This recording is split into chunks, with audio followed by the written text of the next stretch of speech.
کہ انا اعطینا کل کوثر، یہ کوثر صورت اتری ہے، آپ نے ایک صحابی سے کہا کہ اس کو لکھ کے تم خانہ کعبہ کے غلاف کے ساتھ تم وہاں اس کو آویزاں کر دو۔ اس نے آویزاں کر دی جا کے صحابی نے۔ تو غالباً میں شاعر کا نام میں اگر بھول نہیں رہا تو وہ لبید بن ربیعہ تھے غالباً، یا کوئی اور ہوں گے، ایک جلیل القدر زمانہ جاہلیت کے شاعر۔ اس نے جب یہ دیکھی، آپ اس کے آہنگ کو مد نظر رکھیں کہ انا اعطیناک الکوثر فصلی لربک وانحر ان شانئک هو الابتر، اسی آہنگ میں اس نے ایک چوتھا مصرع بڑھا دیا، ھذا لیس بکلام البشر، یہ کسی انسان کا کلام نہیں ہو سکتا۔ کہنا میں یہ چاہتا ہوں کہ مکی زندگی میں بھی آپ صلی اللہ علیہ وسلم قرآن کریم کو باقاعدہ لکھوایا کرتے تھے۔ اچھا، جب مدینہ میں آ گئے، مدینہ میں تو مسجد نبوی کے ساتھ ایک جگہ ہے جس کو آج بھی ہم صفہ کہتے ہیں۔ صفہ عربی میں ریسڈ پلیٹ فارم کو کہتے ہیں، ایسی زمین جو زمین کی سطح سے ایسا چبوترا جو تھوڑا سا اونچا ہو، اور اس پہ 20 صحابہ، کم و بیش 60-70 صحابہ اس کے اوپر دن رات وہاں بیٹھے رہتے، اور ان صحابہ میں سے بہت ساری بڑی تعداد مہاجرین کی تھی۔ ان اصحاب صفہ کی کفالت خود مسجد نبوی کے ذمے تھی، یعنی آپ صلی اللہ علیہ وسلم نے ان کی کفالت اپنے ذمے لی ہوئی تھی۔ اصحاب صفہ کا کام یہ تھا کہ جب بھی وحی اترتی، آپ فوراً آرٹیکلز آف رائٹنگ لے کے آپ وہ لکھ لیتے، اور جس طرح میں نے پچھلے لیکچرز میں عرض کیا کہ آپ صلی اللہ علیہ وسلم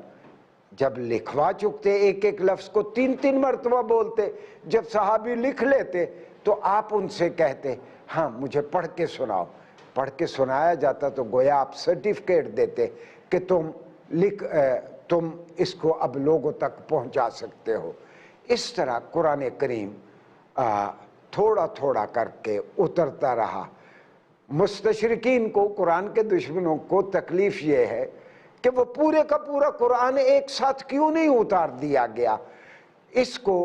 یوں سمجھنا چاہیے کہ مکی زندگی میں جہاں سٹی سٹیٹ آف مکہ تھی، وہاں تو اسلامی معاشرہ قائم کرنے کی کوئی گنجائش ہی نہیں تھی۔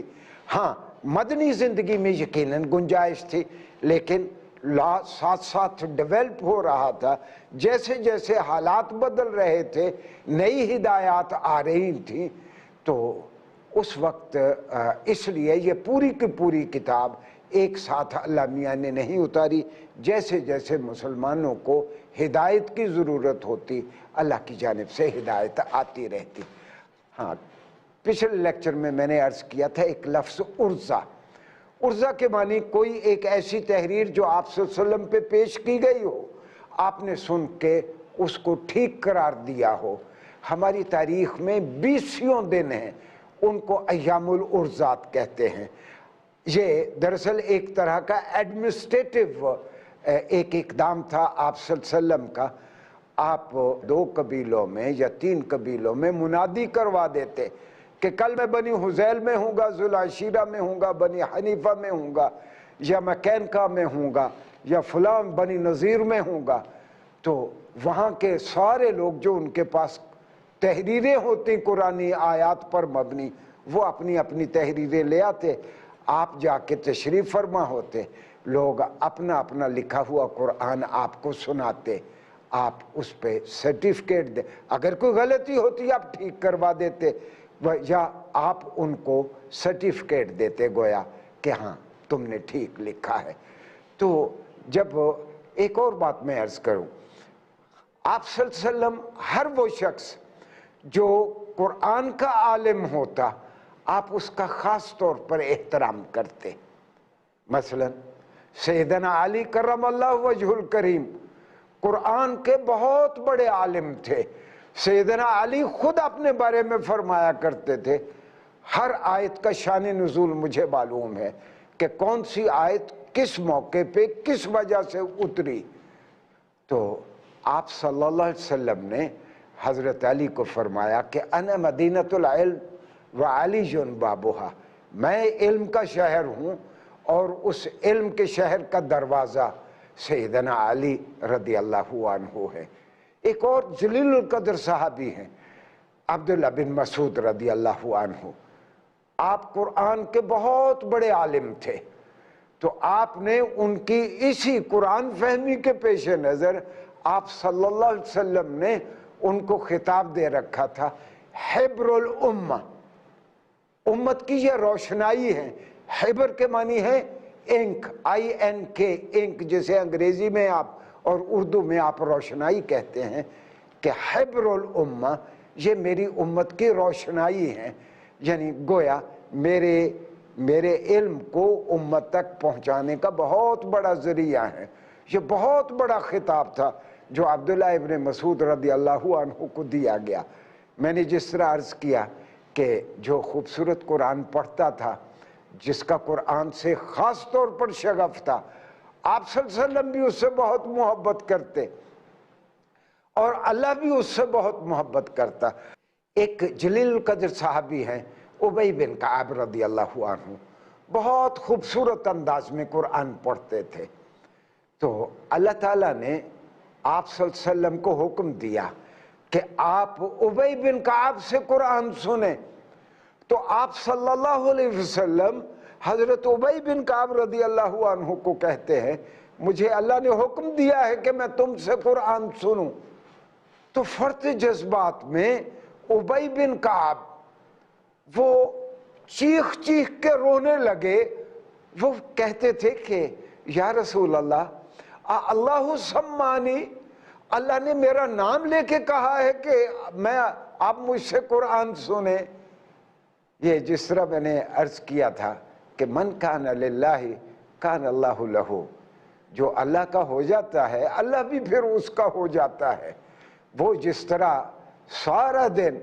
اللہ کے احکامات کی بجا آوری کے لیے کوشاں رہتے تھے، تو اللہ تعالیٰ نے خود ان کا نام لے کے کہا، اور پھر آپ صلی اللہ علیہ وسلم نے حضرت کعب بن ابی کو جواب دیا نام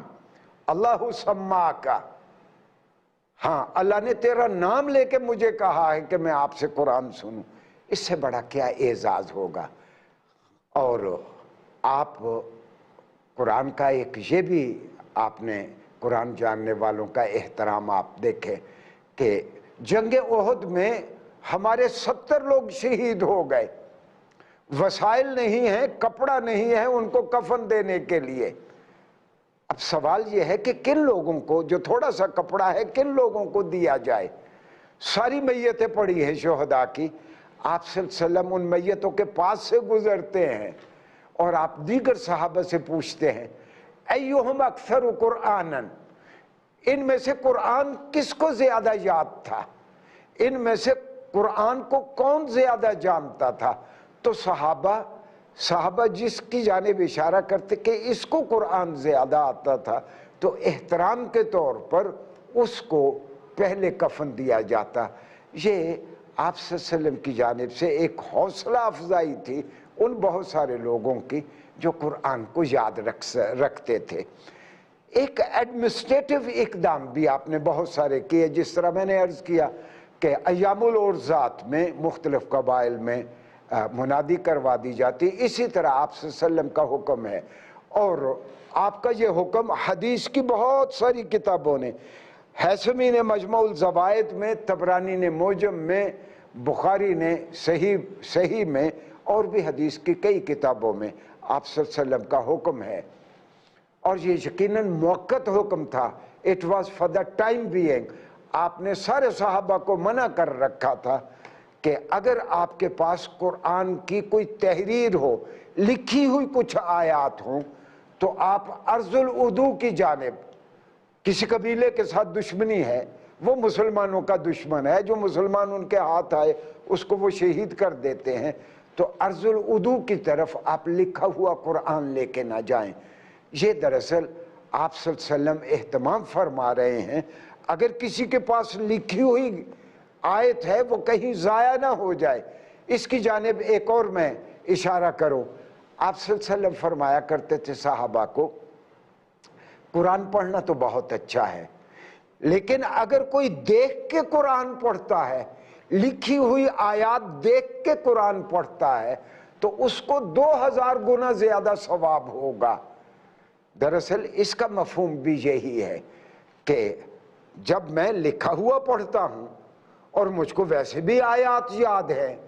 تو پھر اس کا مطلب یہ ہے کہ اگر میری تحریر میں کہیں کوئی غلطی رہ گئی ہے، میں اس کو ٹھیک کر سکتا ہوں۔ اس کو آپ صلی اللہ علیہ وسلم صحابہ کو فرماتے ہیں کہ جو دیکھ کے قرآن پڑھے گا اس کو 2000 گنا زیادہ ثواب ہوگا۔ یہ دراصل مختلف طریقے آپ نے اختیار فرمائے قرآن کریم کی حفاظت کے۔ ناظرین گرامی، آپ دنیا سے تشریف لے گئے، لیکن آپ کے وصال سے پہلے جس طرح میں نے عرض کیا کہ پچھلے لیکچر میں کہ آپ نے سیدہ عائشہ رضی اللہ عنہا سے کہا کہ وقت اجل قریب ہے، اس مرتبہ مجھے کہا گیا ہے، مجھے جبرائیل نے کہا ہے کہ آخری رمضان کی یہ بات ہے کہ آپ مجھے 2 مرتبہ میں آپ کو قرآن سناؤں گا، 2 مرتبہ آپ مجھے، یعنی 2 مرتبہ دور کریں گے۔ ہاں میں بھول نہ جاؤں، یہ روزے ہم پہ فرض ہوئے 2 رمضان کو، یعنی ہجرت کے دوسرے سال، گویا کہ آپ کے وصال سے 9-10 سال پہلے روزے فرض ہوئے۔ آپ صلی اللہ علیہ وسلم رات کے کسی پہر اٹھتے اور آپ اس وقت تک کا اترا ہوا قرآن تراویح میں پڑھتے، اس وقت تک کا اترا ہوا قرآن آپ تراویح میں پڑھتے۔ میں نے ایک اور بات عرض کی تھی کہ کبھی کبھی آپ مسجد نبوی کے صحن میں آ بیٹھتے، صحابہ بھی اکٹھے ہو جاتے۔ اور ایک اور بات میں عرض کر دوں، آپ صلی اللہ علیہ وسلم اور صحابہ کا جو شغف تھا قرآن کے ساتھ وہ بہت مختلف تھا۔ ہمارے پاس روایات میں ہیں، اور خاص طور پر مصطفیٰ اعظمی ایک ہندوستان کے بہت بڑے عالم ہیں، انہوں نے بڑا کام کیا اس موضوع پہ۔ انہوں نے ہمیں 25 لوگوں کے نام دیے ہیں کہ جو آپ صلی اللہ علیہ وسلم کے وصال کے وقت جنہیں پورے کا پورا قرآن یاد تھا۔ ان میں ایک خاتون بھی تھی، حضرت ام ورقہ، اور باقی بہت سارے صحابہ جو تھے، اور بھی 20 لوگوں کو قرآن یاد ہوگا، اور بھی اکثر صحابہ، کسی کو 3/4 قرآن یاد ہے، کسی کو 1/4 قرآن یاد ہے، کسی کو 2/3 قرآن یاد ہے۔ یہ آج کی طرح نہیں تھا۔ مثلا میری دادی یا میری نانی مجھے نماز سکھاتی ہے تو وہ مجھے نماز میں یہی سکھاتی ہے کہ پہلے سبحانک اللہ پڑھنی ہے، پھر الحمدللہ، پھر قل هو اللہ۔ پتہ نہیں کتنے لوگ ہوں گے پاکستان میں یا اسلامی دنیا میں وہ قل هو اللہ کے سہارے ہی پوری زندگی بتا دیتے ہیں۔ تو صحابہ کرام کو قرآن کے بڑے بڑے حصے یاد تھے، لیکن ایک بات میں عرض کر دوں کہ مستشرقین کی یہ بات 100% غلط ہے کہ قرآن صلی اللہ علیہ وسلم کے زمانے میں نہیں لکھا گیا۔ پورے کا پورا قرآن لکھا گیا، لیکن یہ مختلف شیٹس پہ تھا۔ آپ صلی اللہ علیہ وسلم نے اپنی زندگی میں اس کو ایک کتابی صورت میں جمع نہیں کروایا۔ اس کا سبب یہ تھا کہ قرآن بہت ساری آیات کو، گزشتہ احکام کو اللہ منسوخ بھی کرتا تھا، ان کی جگہ پہ نیا بھی لاتے تھے۔ ہاں، مستقل کتاب اسی وقت بن سکتی تھی جب وحی کا سلسلہ ختم ہو جاتا، اور وہ پھر جا کے حضرت ابو بکر صدیق رضی اللہ عنہ کے زمانے میں آپ صلی اللہ علیہ وسلم کی وصال کے فوراً بعد وہ ہوا۔ اور آپ فرض کر لیں کہ قرآن نہ بھی لکھا جاتا تو صحابہ کی بھی بڑی تعداد کو یاد تھا، اور یہ متواتر روایت سے ہمارے کلچر میں لگاتار یہ سینہ بسینہ قرآن چلتا آ رہا ہے۔ میں آپ کو یاد دلا دوں، گجرات کے پاس بھی ایک بستی ہے، یہ پنجاب میں، جو حافظوں کی بستی ہے۔ میں نے عرض کیا تھا مشرقی پنجاب، یہ جنوبی پنجاب میں بہاولپور کے قریب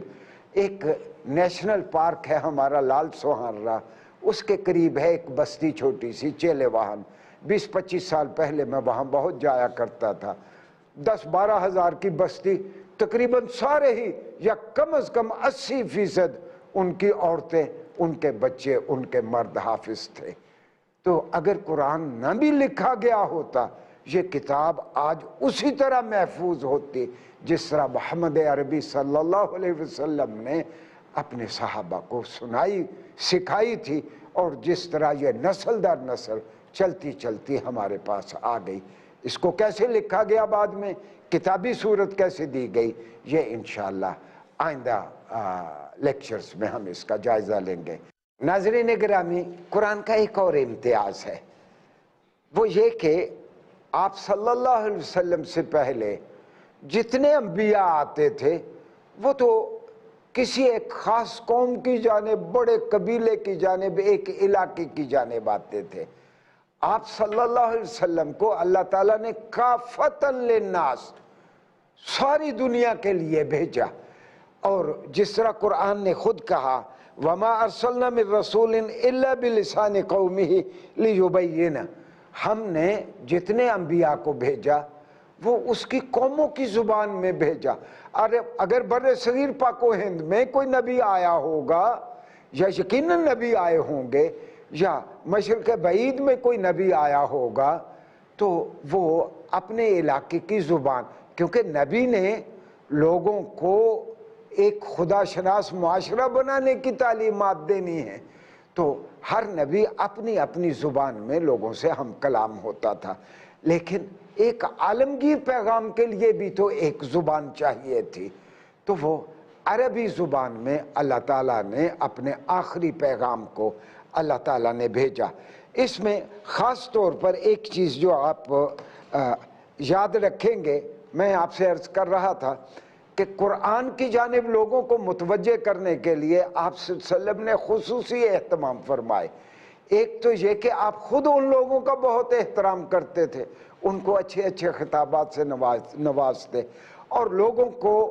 لوگوں کا حوصلہ بڑھاتے تھے جو قرآن کو جانتے۔ دوسرا، آپ صلی اللہ علیہ وسلم لوگوں سے کہا کرتے تھے خیرکم من تعلم القرآن وعلمہ، بھئی تم میں سے بہتر وہ لوگ ہیں جو خود بھی قرآن کو سیکھیں اور پھر آگے بھی لوگوں کو سکھائیں۔ گویا آپ صلی اللہ علیہ وسلم لوگوں کی درجہ بندی یہ کر رہے ہیں، تم میں سے بہتر وہ ہیں کہ جو قرآن کو خود بھی سیکھتے ہیں اور لوگوں کو بھی سکھاتے ہیں۔ اور بھی بہت ساری روایات میں ہے کہ اللہ میاں جس کو روز حشر شفاعت کا حق دے گا، آپ صلی اللہ علیہ وسلم شفیع المذنبین ہیں، ہماری شفاعت فرمائیں گے انشاءاللہ، اسی طرح قرآن کو بھی شفاعت کا حق ہوگا۔ اور یہ رمضان کے مہینے میں، رمضان کے بارے میں قرآن اللہ کو شفاعت کرتے ہوئے کہے گا اے اللہ اس کو بخش دو، میں نے اس کو کھانے پینے سے یہ ساری رات سوتا نہیں تھا، مجھے پڑھتا رہتا تھا، کھڑے ہو کے تراویح میں مجھ کو سنتا تھا، میں نے اس کو نیند سے روک کے رکھا۔ تو یہ قرآن کریم اللہ کے حضور ہماری شفاعت کرے گا۔ اور بھی روایات ہیں کہ جب ہم خبر میں جائیں گے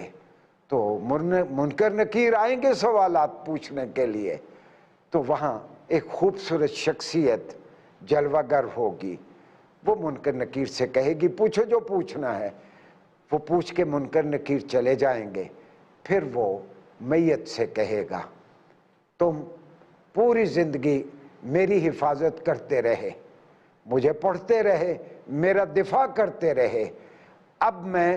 تم اب آرام کرو، جب اللہ کے سامنے تم حساب کے لیے پیش ہوگے اس دن میں پھر وہاں آؤں گا، اور اللہ کے حضور جس طرح آپ صلی اللہ علیہ وسلم ہماری شفاعت فرمائیں گے، اسی طرح قرآن کی خدمت کرنے والوں کی شفاعت قرآن کریم اللہ کے حضور یوم جزا کو ہماری سفارش کرے گا۔ ناظرین، اگلے پروگرام میں ہم قرآن سے متعلق اور موضوع پہ انشاءاللہ اس کو زیر بحث لائیں گے۔ والسلام علیکم ورحمۃ اللہ۔